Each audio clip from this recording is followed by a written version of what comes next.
Chapter 5. The Problem of Creation. Indian tribal religions and Christianity differ considerably on numerous theological points, but a very major distinction that can be made between the two types of thinking concerns the idea of creation. Christianity has traditionally appeared to place its major emphasis on creation as a specific event, while the Indian tribal religions could be excuse me, sorry, could be said to consider creation as an ecosystem present in a definable place. In this distinction, we have, again, the fundamental problem of whether we consider the reality of our experience as capable of being described in terms of space or time, as what happened here or what happened then. Both religions can be said to agree on the role and activity of a creator. Outside of that specific thing, there would appear to be little that the two views share. Tribal religions appear to be thereafter confronted with the question of the interrelationship of all things. Christians see creation as the beginning event of a linear time sequence in which a divine plan is worked out. The conclusion of the sequence being an act of destruction, bringing the world to an end. The beginning and end of time are of no apparent concern for many tribal religions. The act of creation is a singularly important event for the Christian.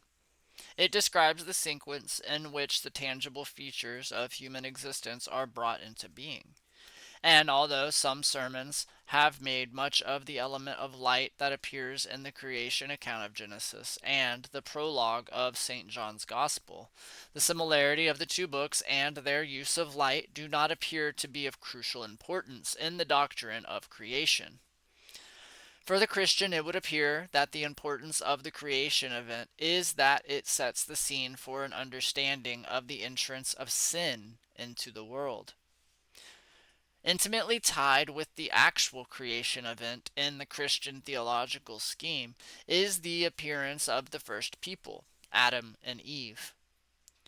They are made after the image of God.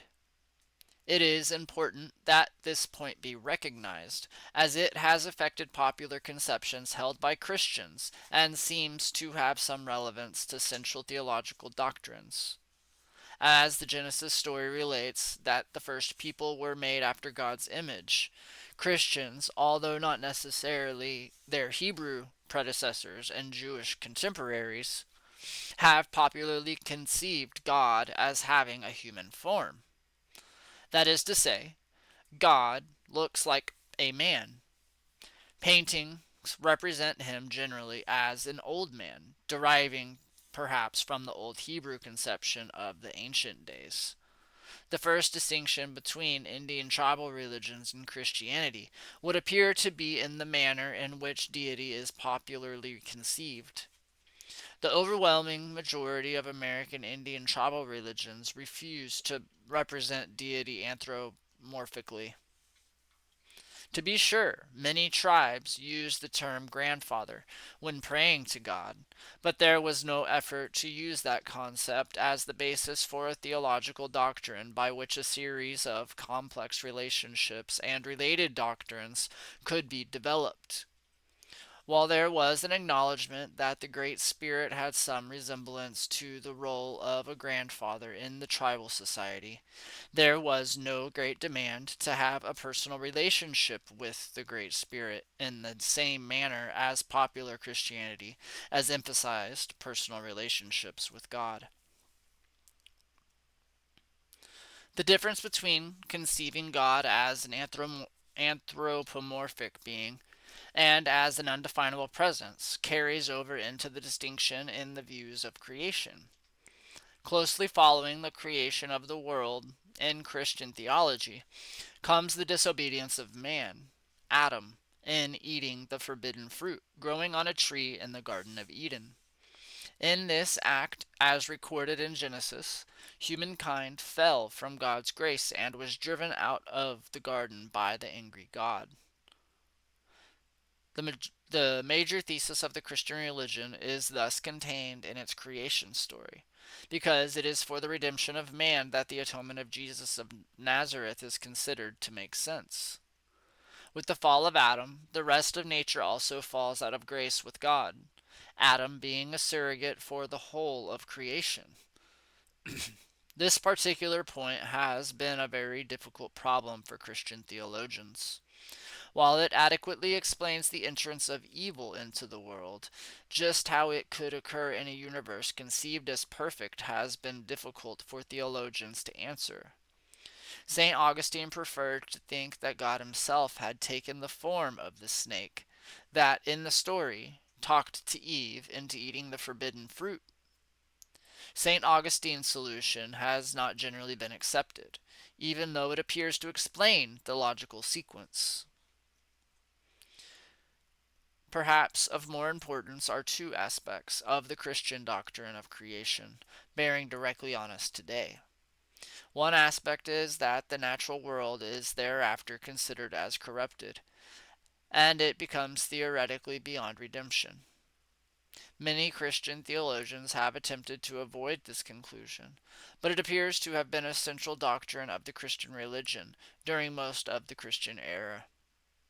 No less a thinker than Paul Tillich attempted to reconstruct the doctrine into more satisfying terms that would be acceptable to the modern world. In a rather complex analysis, in his systematic theology, Tillich wrestled with the problem. Christianity must reject the idealistic separation of an innocent nature from guilty man. Such a rejection has become comparatively easy in our period because of the insights gained about the growth of man and his relation to nature within and outside himself. First, it can be shown that in the development of man there is no absolute discontinuity between animal bondage and human freedom.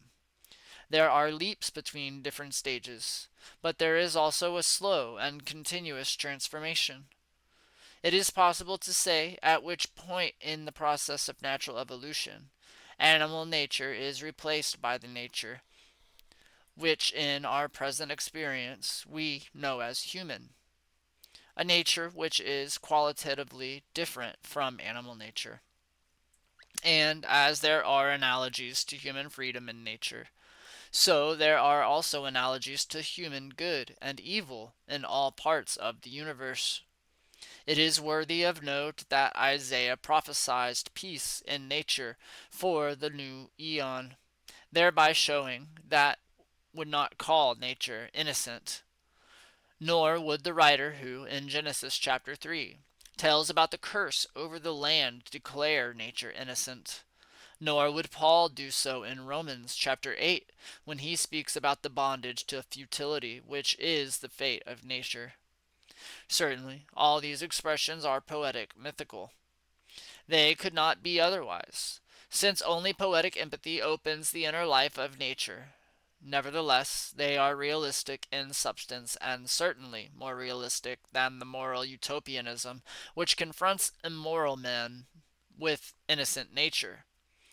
Just as within man nature participates in the good and evil he does, so nature outside man shows analogies to man's good and evil doing. Man reaches into nature as nature reaches into man.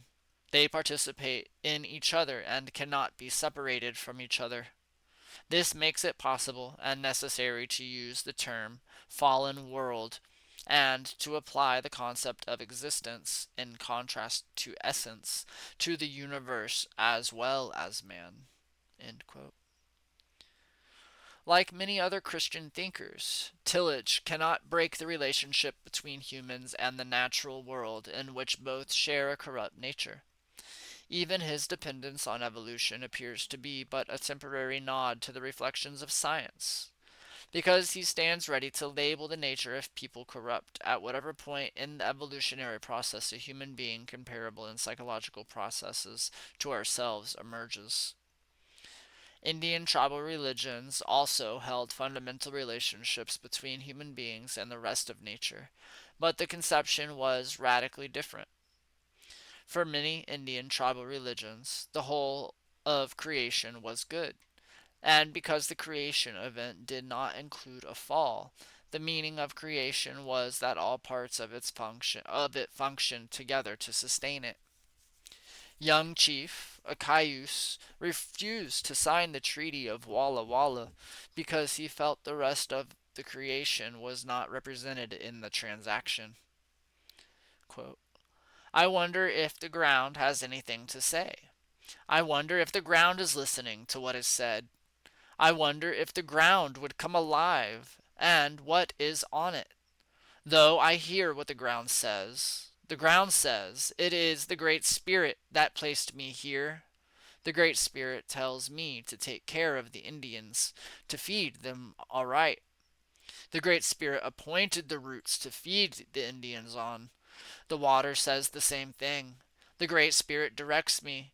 Feed the Indians well. The grass says the same thing. Feed the Indians well. The ground, water, and grass say, the Great Spirit has given us our names. We have these names and hold these names. The ground says, the Great Spirit placed me here to produce all that grows on me, trees and fruit. The same way the ground says, it was from me man was made. The Great Spirit, in placing men on earth, desired them to take good care of the ground and to do each other no harm. End quote.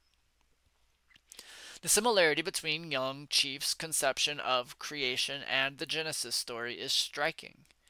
But when one understands that the Genesis story is merely the starting place for theological doctrines of a rather abstract nature, while young chief's beliefs are the practical articulations of his understanding of the relationship between the various entities of the creation, the difference becomes apparent.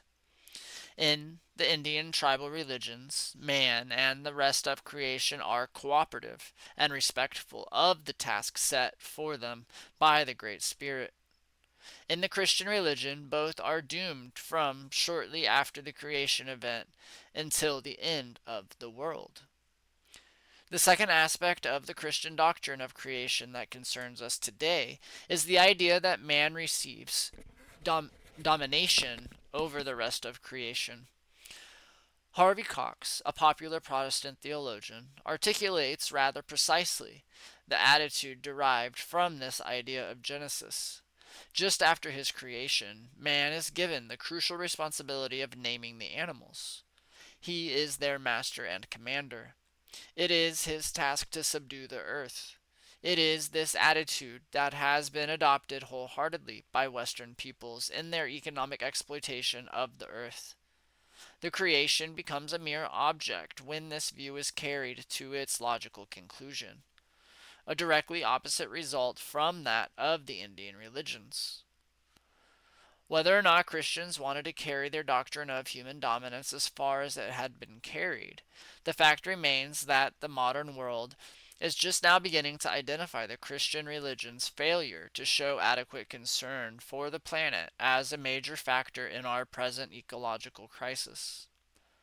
Among the earliest scholars to recognize the Christian responsibility for our present situation of ecological chaos was Len White, Jr., who gave a presentation titled The Historical Roots of Our Ecological Crisis in 1967, before the American Association for the Advancement of Science.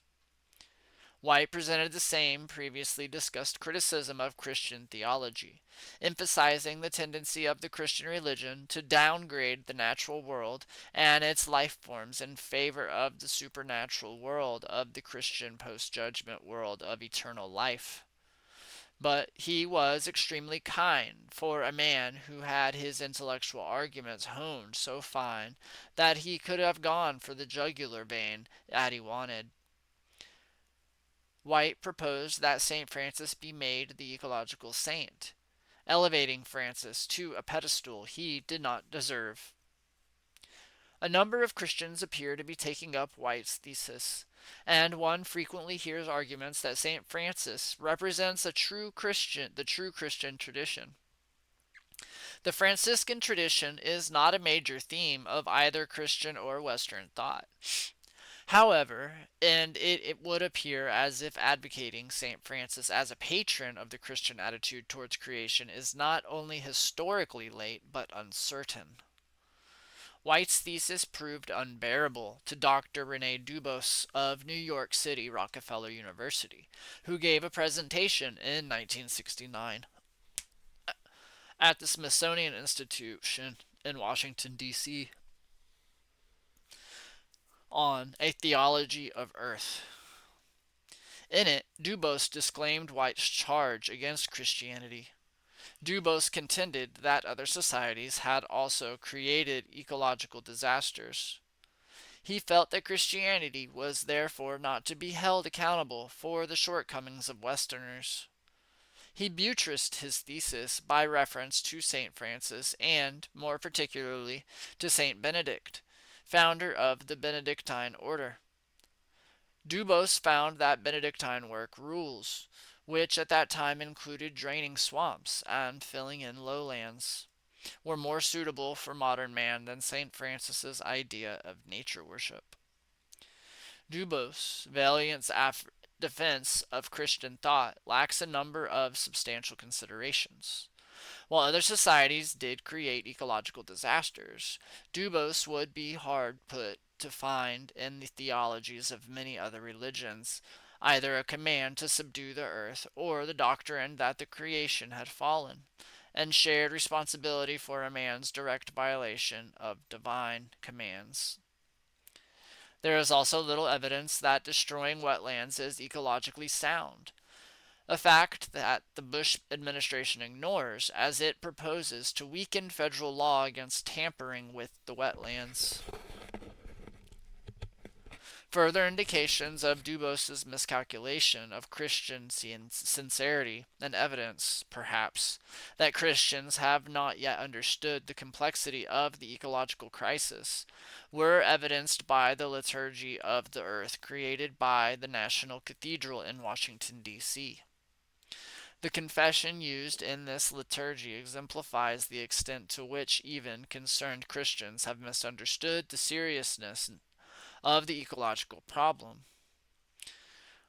Quote, Lord God, we say here in your presence and before each other that we, both individually and collectively, have not been good stewards of your earth. We have fouled the air, spoiled the water, poisoned the land, and by these acts have gravely hurt each other. We know now that this has and will cost us, and for these and all other sins we are truly sorry. Give us, we pray, the strength and guidance to undo what we have done, and grant us inspiration for a new style of living. Amen. Amen. Amen. End quote. The amens were my ad. Sorry. Not sorry. I apologize too much. Even in this attempt to bring religious sensitivity to the problem of ecological destruction, one can see the shallow understanding of the basis of the religious attitude that has been largely responsible for the crisis. No effort is made to begin a new theory of the meaning of creation. Indeed, the popular attitude of stewardship is invoked, as if it had no relationship to the cause of the ecological crisis whatsoever. Perhaps the best summary of the attitude inherent in the liturgy is, please, God, help us cut the cost, and we'll try to find a new lifestyle that won't be quite as destructive. The response is inadequate because it has not reached any fundamental problem. It is only a patch job over a serious theological problem. But at least in this liturgy, we humans are bad and nature is good. A marked advance over earlier conceptions. It would be difficult to find an Indian counterpart to this proposed liturgy. In the first place, traditional religions do not have the point counterpart recitation of beliefs that we find in the Near Eastern traditions. Singers and individual medicine people sing specific songs that compose the ceremony. While there is the expression of humility as humans stand before the higher spiritual powers, the Indian tradition lacks the admission of individual and corporate guilt, which Near Eastern religions make the central part of their doctrines. The phrase, all my relatives, is frequently invoked by Indians performing ceremonies, and this phrase is used to invite all other forms of life to participate as well as to inform them that the ceremony is being done on their behalf. There is another, more serious problem involved in the Christian doctrine of creation. For most of the history of the Christian religion, people have been taught that the description of the event of creation as recorded in Genesis is historical fact. Although many Christian theologians have recognized that at best the Genesis account is mythological, it would be fair to conclude on the basis of what is known of the Christian religion that many Christian theologians and a substantial portion of the populace take the Genesis account as historical fact. This issue has been a particularly difficult problem in the last century in America. The 1925 Scopes trial in Tennessee is perhaps the most publicized of the incidents marking the conflict between literal believers of Genesis and those who regard it symbolically, whether as an analogy or as a mythological representation of a greater spiritual reality. Because people in a number of states, most prominently California, have petitioned their state legislators to require the Genesis account of creation in the school curriculum, indicates that the desire of many Christians is to believe in spite of the evidence, not because of it. Indian tribal religions have not had this problem. The tribes confront and interact with a particular land along with its life forms. The task or role of the tribal religions is to relate the community of people to each other and every facet of creation as they have experienced it. Dr. Charles Eastman, the famous Seattle physician, relates a story in which the Indian viewpoint of the historicity of creation legends is illustrated. Quote, a missionary once undertook to instruct a group of Indians in the truths of his holy religion. He told them of the creation of the earth in 6 days, and of the fall of our first parents by eating an apple.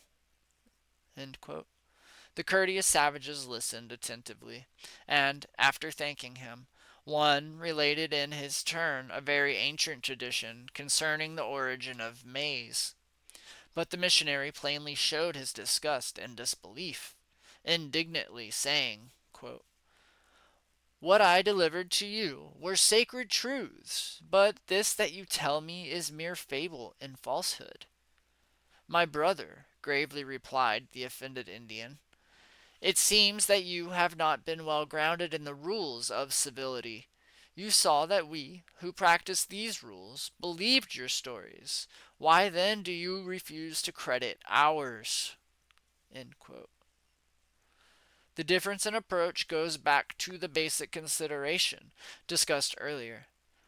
If a religion is tied to a sense of time, then everything forming a part of it must have some validity because it occurs within the temporal scheme.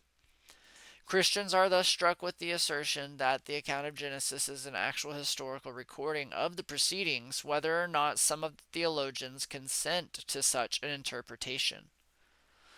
Most important, perhaps, is that the major Christian theologian, the Apostle Paul, made the historicity of the Genesis account the most important aspect of his theory of redemption. Paul's theory was formed a major part of the Christian teachings, and while some of the Christian sects would not agree with everything Paul wrote, he is not an insignificant figure in Christianity history. Paul writes in Romans, quote, sin, you see, was the world long before the law, though I suppose, technically speaking, it was not sin where there was no law to define it. Nevertheless, death, the complement of sin, held sway over mankind from Adam to Moses, even over those whose sin was quite unlike Adam's. Adam, the first man, corresponds in some degree to the man who was to come. But the gift of God through Christ is a very different matter from the account rendered through the sin of Adam. For while, as a result of one man's sin, death, by natural consequence, became the common lot of men, it was by the generosity of God, the free giving of the grace of the one man, Jesus Christ, that the love of God overflowed for the benefit of all men, all Adams. We see then, that as one act of sin exposed the whole race of men to God's judgment and condemnation, so one act of perfect righteousness presents all men freely acquitted in the sight of God. One man's disobedience placed all men under the threat of condemnation, but one man's obedience has the power to present all men righteous before God. It would appear that if the Genesis account of Adam's disobedience is not a historical event, that is, an event that can be located at some specific time and place on the planet, then subsequent explanations of the meaning of the death of Jesus of Nazareth are without validity. We have no need to question the historical existence of Jesus of Nazareth, although that particular conflict has also consumed considerable energy in the past. But we cannot project from the historical reality of Jesus as a man existing in Palestine during the time of Augustus and his successors to affirm the historical existence of a man called Adam in a garden someplace in Asia Minor. Without the historical existence of Adam, we are powerless to explain the death of Jesus as a religious event of cosmic or historical significance. At best, we can conclude that the Christian doctrine of creation has serious shortcomings. It is too often considered not only as a historical event, but also as the event that determined all other facts of our existence. It is bad enough to consider Genesis as a historical account in view of what we know today of the nature of our world. But when we consider that the Genesis account places nature and non human life systems in a polarity with us, tinged with evil and without hope of redemption, except at the Last Judgment, the whole idea appears intolerable. There are, to be sure, numerous accounts from the various tribal religious traditions relating how an animal, bird, or reptile participated in a creation event. We have already seen how some Indian people regarded such stories and the lack of belief in the historical nature of the event. Within the tribal accounts is contained, perhaps, an ever greater problem, the problem of origins of peoples and religions, which we shall take up in chapter 8.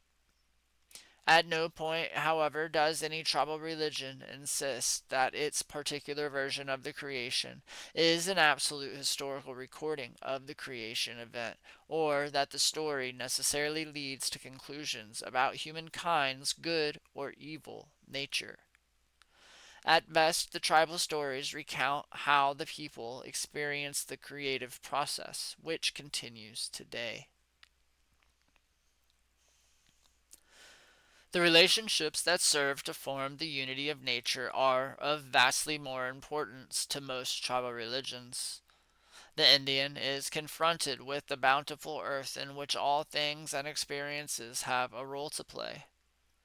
The task of the tribal religion, if such a religion can be said to have a task, is to determine the proper relationship that the people of the tribe must have with other living things, and to develop the self discipline within the tribal community so that man acts harmoniously with other creatures. The world that he experiences is dominated by the presence of power, the manifestation of life energies, the whole life flow of a creation. Recognition that the human beings holds an important place in such a creation is tempered by the thought that they are dependent on everything in creation for their existence. There is not, therefore, that determined cause that Harvey Cox projects to subdue Earth and its living things. Instead, the awareness of the meaning of life comes from observing how the various living things appear to mesh to provide a whole tapestry. Each form of life has its own purposes, and there is no form of life that does not have a unique quality to its existence. Shooter, a Sioux Indian man, explained the view held by many tribal religions in terms of individuality as follows, quote, animals and plants are taught by Wakantanka what they are to do. Wakantanka teaches the birds to make nests, yet the nests of all birds are not alike. Wakantanka gives them merely the outline. Some make better nests than others. In the same way, some animals are satisfied with very rough dwellings, while others make attractive places in which to live. Some animals also take better care of their young than others. The forest is the home of many birds and other animals, and the water is the home of fish and reptiles. All birds, even those of the same species, are not alike, and it is the same with animals or human beings. The reason Wakan does not make two birds or animals or human beings exactly alike is because each is placed here by Wakan to be an independent individuality and to rely upon itself. To recognize or admit differences, even among the species of life, does not require then that human beings create forces to forge to gain a sense of unity or homogeneity. To exist in a creation means that living is more than tolerance for other life forms. It is recognition that in differences there is the strength of creation, and that this strength is a deliberate desire of the Creator.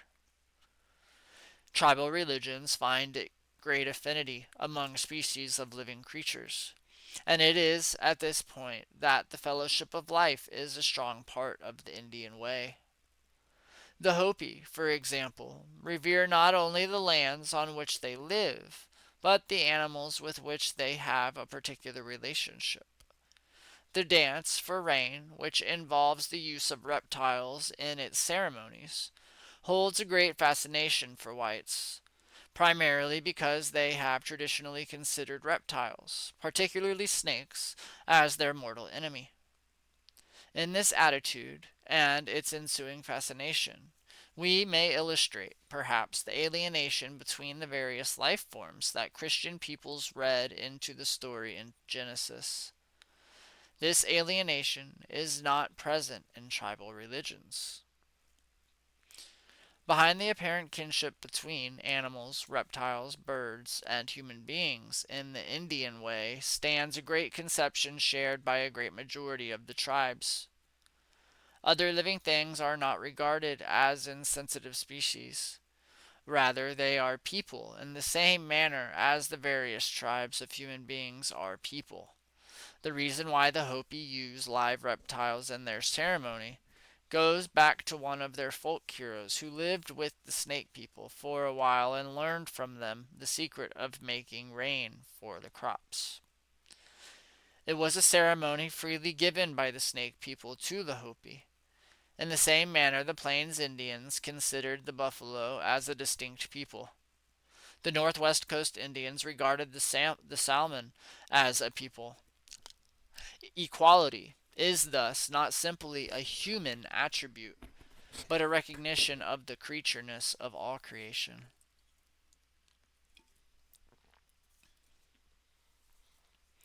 Very important in some of the tribal religions is the idea that humans can change into animals and birds, and that other species can change into human beings.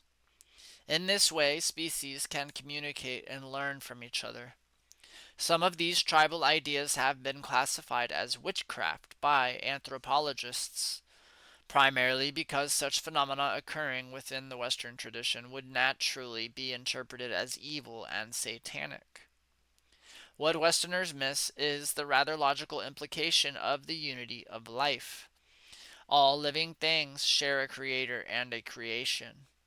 Is it not logical to suppose that all have the ability to relate to every part of the creation? How Westerners can believe in evolution and not see the logical consequences of this doctrine in the religious life of peoples is incomprehensible for many Indians. Recent studies with the dolphin and other animals may indicate that Westerners are beginning to shed superstitions and consider the possibility of having communication with other life forms. But many tribal religions go even farther. The manifestation of power is simply not limited to mobile life forms. For some tribes, the idea extends to plants, rocks, and natural features that Westerners consider inanimate. Walking Buffalo, a Stoney Indian from Canada, explained the nature of the unity of creation and the possibility of communicating with any aspect of creation when he remarked, quote, "Did you know that trees talk? Well, they do. They talk to each other, and they'll talk to you if you listen. Trouble is, white people don't listen.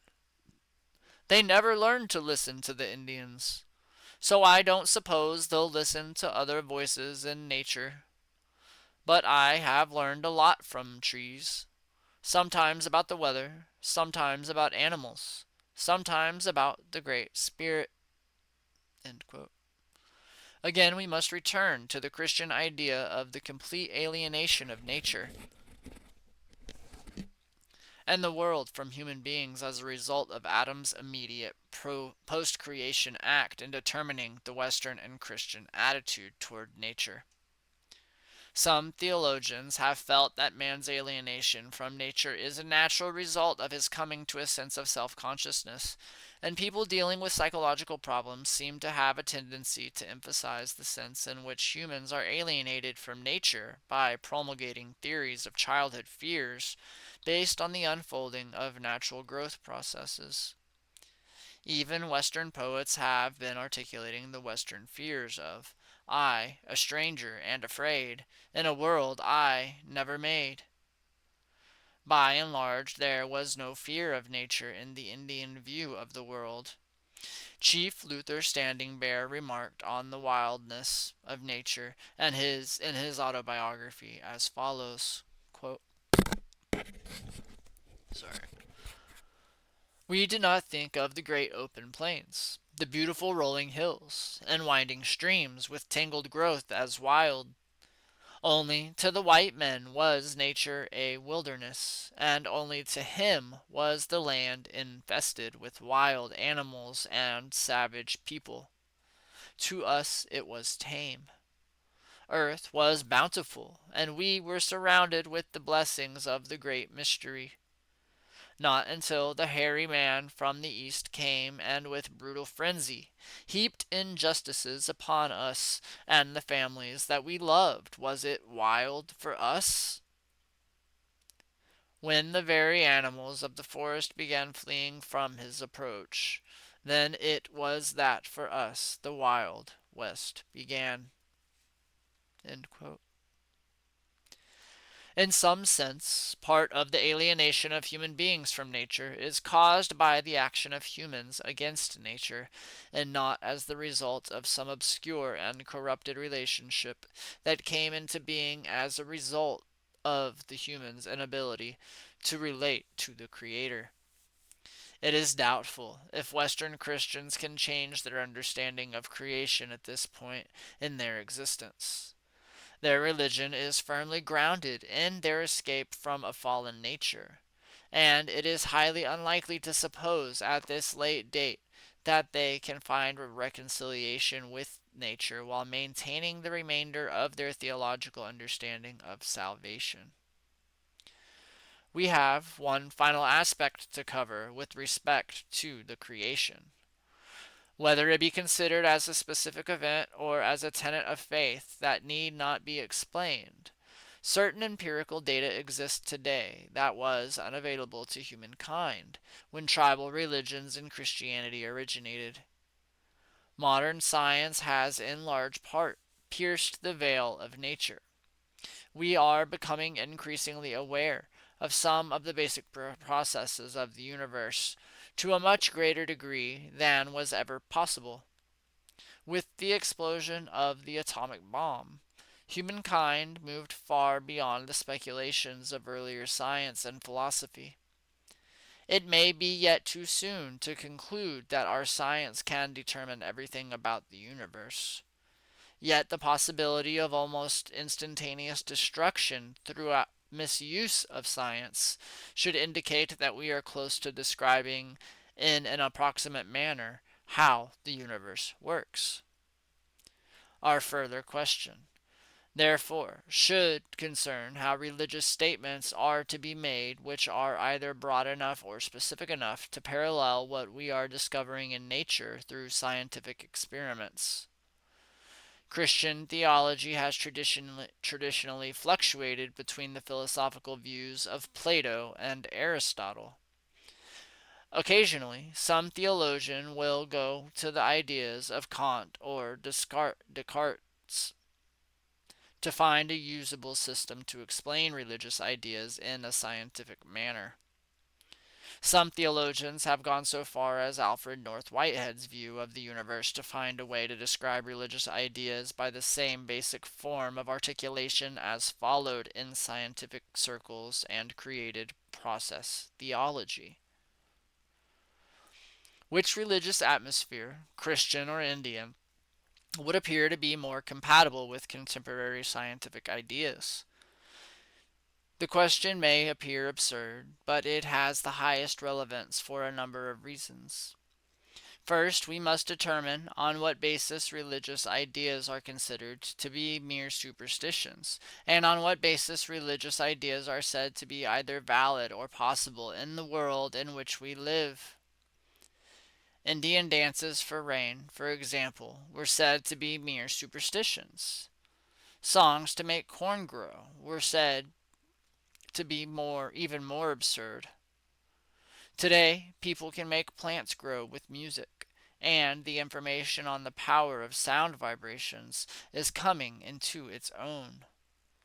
The principles used by Indian tribal religions have tremendous parallels with contemporary scientific experiments. This can be either coincidental, which is very difficult to prove, or it can mean that the Indian tribal religions have been dealing at least partially with a fairly accurate conception of reality, which is difficult to argue convincingly to the scientific mind. The second reason for determining compatibility of religion and science is to lay the groundwork for bringing our view of the world back to a unified whole, if at all possible. The competition between ministers and psychoanalysts, for example, to determine the sense of spiritual or psychological infirmity, in effect promotes two distinct views of reality. Karl Heim relates to his incisive book, Christian Faith and Natural Science, as follows, quote, in cases of phys-